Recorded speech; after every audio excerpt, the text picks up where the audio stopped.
अब तबीयत कैसन बा? ठीक बा। ली साहब रवा चाय पी ली। रवा रात भर जागल बानी।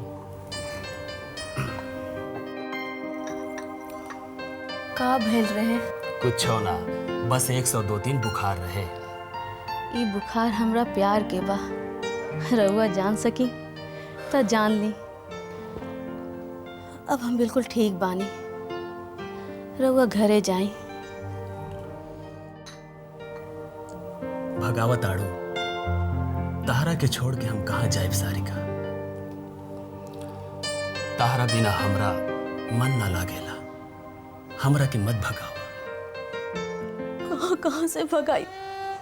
घर से, दिल से, जिंदगी से। ना, ये संभव नहीं के। हमरा में इतना ताकत नहीं के। हम तो रउआ के एहसान तले दबल जाता नहीं। हम कौनो एहसान नहीं की करत सारू। इमे हमरो मतलब बा। एगो सुकून के जगह, एगो प्यार भरल दिल, हमके जे चाही तू दे सकेलो।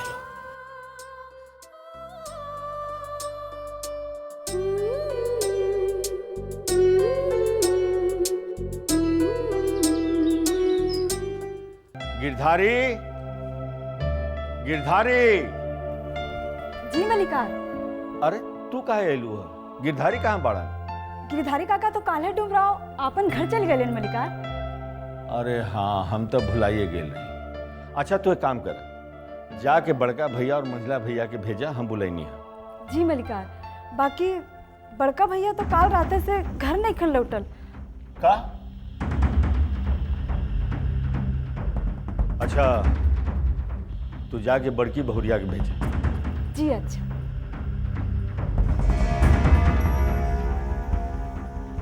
का भैया जी? ये सब घर में का हो रहल बा? रात रात भर बेटा आपके बाहर रहला, रउआ के कोनो चिंता नहीं खे। आखिर जाने के कोशिश तो करे के चाही कि का मुसीबत बा, का परेशानी बा। रउआ शांत हो जाए। आज हमनी के विजय बबुआ के घरे जाए के बा। ऐसन वक्त में बड़की दुल्हन से बात करे के कोनो जरूरत नहीं खे। का कहता नहीं? बात करे के जरूरत नहीं खे? अरे हम तक सोचत रही कि दुन्नू हमार बेटा अपना बहन के ससुराल हमरा साथे जइयन, बाकी केकरो कोनो फिक्रे नहीं खे। और रउआ अपना बेटा के हर गुनाह पर पर्दा डाली ले। हम पूछे तानी काहे? हम का करी जी? हम माई बानी।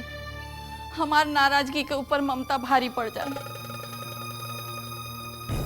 बाकी एक बात याद रखी ठकुराइन, हम माफ ना करब। बाबूजी, रउआ बुलेले बनी का? पता बा ना, बहन के बियाह होखे वाला बा। लड़का के घरे जाके बात फाइनल करे के बा। घर में दुद्दू को भाई रहला के बाद भी सब काम हमरे के करे के पड़ी। तहनी के कोनो जिम्मेदारी नहीं खे। बाबूजी, रउआ खामा-खा हमरा पे नाराज होता नहीं। रमा के बियाह के बारे में रउआ चाहे माई, दोनों में से कोई कुछ कहले बा? कभी कुछ पूछले बा हमरा से? कभी कुछ मशवरा रउआ लोग हमरा से कहले बा? वैसे भी रउआ हमरा के कोनो काबिल समझी लगा। ठीक कहता रहा बेटा। अब तब बहन के बियाह में भाई लोग के न्योता दे के बुलावे के पड़ी ना। का करी? हमने नसीबे ऐसा बड़का बेटा के रात रात भर बाहर घूमला से फुर्सत नहीं खे। और छोटका बेटा बिकी, जेकरा पर हमरा सबसे ज्यादा भरोसा रहे, वो न जाने कौन दुनिया में खो गई बा। और रहला तू, तारा तो कुछ कहले बेकार बा। बड़की बहू। जी बाबूजी। एक पत्नी के फर्ज होला अपना पति के सही रास्ता दिखावे, और अगर वो अपना रास्ता से भटक रहल बा तो जरूर तोहरे में कोई कमी। ई रउआ का कहतानी जी? आखिर ई बेचारी का करी? बहू, जीवन में एक मर्द के आगे बढ़ावे वाली भी औरतें होली, और पीछे धकेले वाली भी औरतें होली। पत्नी के धर्म खाली सच संवर के मांग में सिंदूर भर के औलाद पैदा करे तक सीमित ना होला।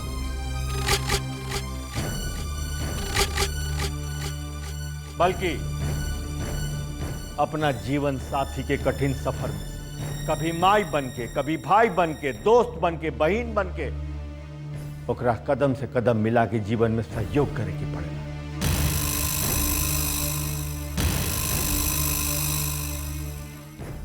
एक बात याद रखिए बहू, अगर रंजीत अपना रास्ता से भटक गईलन तो एकर जिम्मेदारी सिर्फ और सिर्फ तोहार होई और नुकसान भी खाली तोहारे हो। जा सके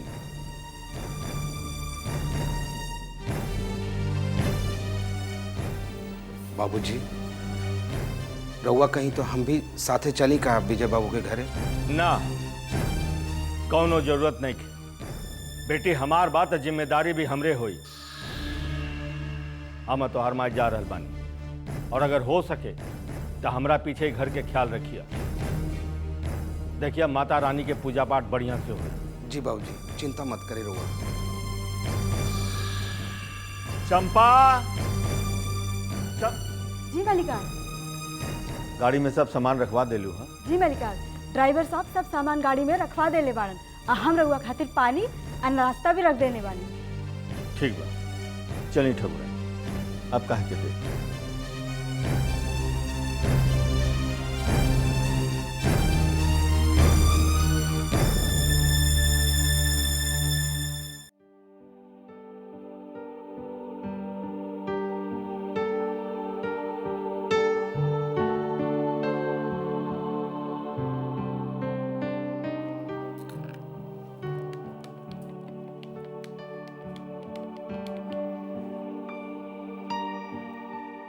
हेलो दीदी, प्रणाम। हम सुम्मी बोले तनी। हाँ सुमी, बोलो। दीदी, बाबूजी और माँ दोनों लोग निकल गए बारन। तो पहले तेरा पास पहुंच जाइए।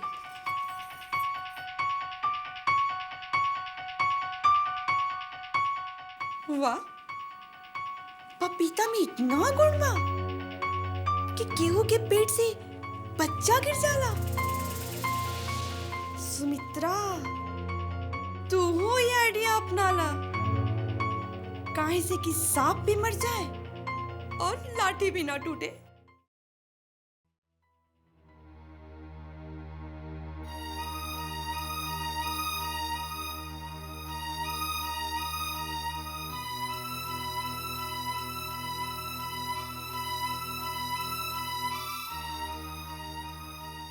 का बात बा मंजली, सुध गिल बारू का?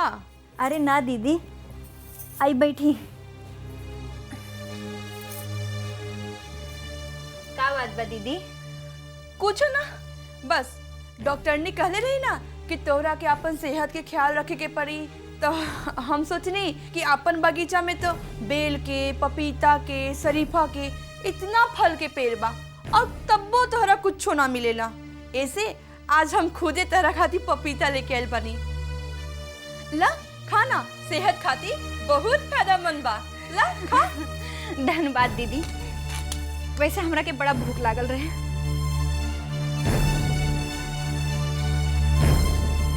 साचो दीदी, पपीता था बड़ा मीठ बा। हाँ ना, बाना मीठ, खा खा।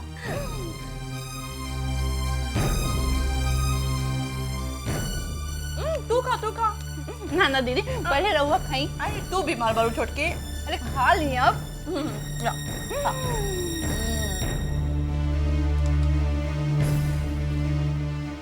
जाने दरू, ई पपीता के पेड़ बिक्की बबुआ लगेलन। हाँ, हमरा लागत है ना आज माई बाबूजी शादी तय करके ही आई हैं। मगर दीदी, हमार तबीयत तो रोजे खराब रहेला। हम तो रमा बबनी की शादी में मजा भी ना कर पाई। काहे ना शादी थोड़ा देरी से करा दिया जाओ। तू तो चाहते रो कि सदिये ना होके, बीमारी तेरे को बहाना बा। दीदी, हाँ माँ जी से कही ना कि कुछ दिन खातिर ये शादी टाल दिया जाए। हमरा खातिर एक बार ये शादी रुक जाएगा, फिर तो राजी के चक्कर से बाचल संभव नहीं खे। कैसे हो हम शादी रुकवाई के रहा। अरे तू चिंता मत कर मंजली, शादी से पहले तो 100 बात होला और अभी तो माई बाबूजी खाली दान दहेज के बात करे गइल बारन। ओकर बाद कुंडली आई, फिर दिन धराई, तब न जाके शादी होई। तब लगता तहार गोद में बच्चा खेले लागी। धन्यवाद दीदी, रवा हमार कितना ख्याल रखेनी। अरे मछली ई तो हमार फर्ज बा। ठीक बा, अब चला तू सब पपीता खा जा, हम चलत तनी।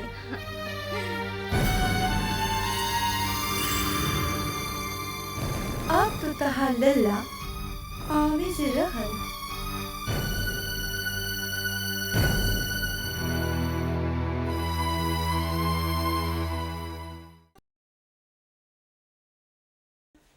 आपका बेटा लोग ना आइलन?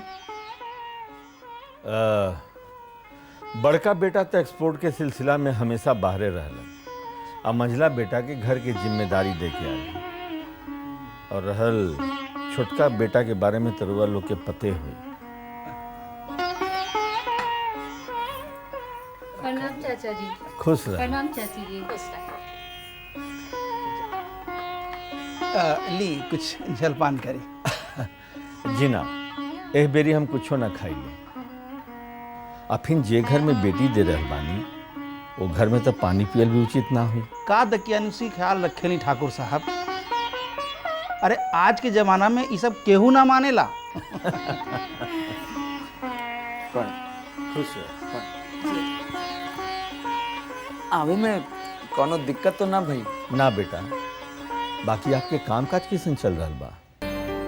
अभी तो प्रोजेक्ट के रिपोर्ट तैयार कर रहल बानी। देखा तानी अगर गवर्नमेंट से लोन पास हो जाए तो अगला साल तक काम चालू हो जाए। विजय तो एजा से लौटला के बाद इतना तारीफ कर रहल बा कि हमरा तो लगा था कि रउआ लोग हमरा बेटा पे कोनो जादू कर देली। रमा बेटी के तो इतना तारीफ कर रहल बा कि मत पूछी। ठीक बा, रउआ लोग बात करी, हमरा कहीं जाए के पड़ा। खुश रह, जियत रह।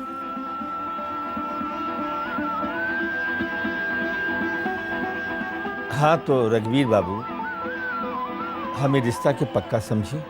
हाँ काहे ना। विजय के माई तनी शांत बैठी। देखी ठाकुर साहब, विजय खातिर बड़ बड़ घर से रिश्ता आ रहा बा।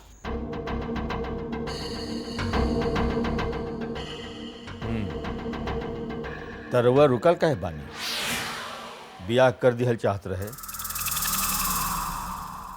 दरअसल हम ऐसन घर में रिश्ता ना करे के चाही जो इतना बड़ हो कि समधी से गला मिले में और उनका से आंख मिलावे में हमारे माथा का पगड़ी भुइयां में गिर जाए। ठीक कहता नहीं रहुआ। जेकरा माथा झुका के चले की आदत होला ओकरा माथा पर सिरमौर और ताज ना टिकेला। रघुवीर बाबू, बराबरी करे खातिर दिल और दिमाग के भी जरूरत होला। जाए दी ठाकुर साहब, एक जगह तो हम मात देले बानी ना। हमार बेटा स्वस्थ, सुंदर और पढ़ल लिखल बा। जी ठाकुर साहब, राउर बेटी शारीरिक तौर पे कमजोर बारी।